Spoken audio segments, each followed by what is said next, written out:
இந்த 33 கிலோமீட்டர் சீ root close ஆனா world oil சப்ளைல ஒரு பெரிய பாதிப்பு வரும். இந்த ஸ்ட்ரெய்ட் ஆஃப் ஹார்மோஸ் பாத்தீங்கன்னா ஈரான் அண்ட் ஓமன் கண்ட்ரீஸ்குள்ள இருக்கிற ஒரு நேரோ சீ ரூட். இது பர்ஷியன் கல்ஃப் அரேபியன் சீயோட கனெக்ட் பண்ற ஒரு மெயின் ஷிப்பிங் பாத். இந்த பிளேஸ் ரொம்ப நேரோ 33 கிலோமீட்டர் விட்டு தான் இருக்கும். ஆனா குளோபல் ட்ரேட்க்கு இது ரொம்ப முக்கியமான சீ ரூட். தினமும் 20 மில்லியன் பேரல்ஸ் ஆயில் இந்த சீ ரூட்ல இருந்து தான் நமக்கு வருது.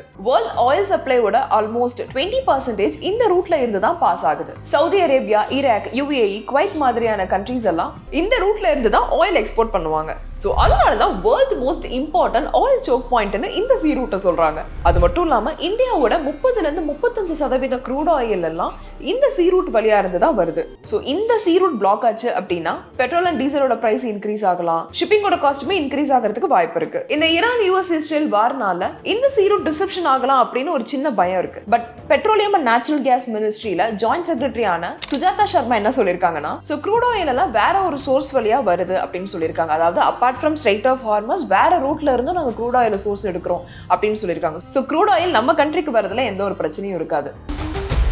பாஸ் வாலா, பி தி பாஸ்.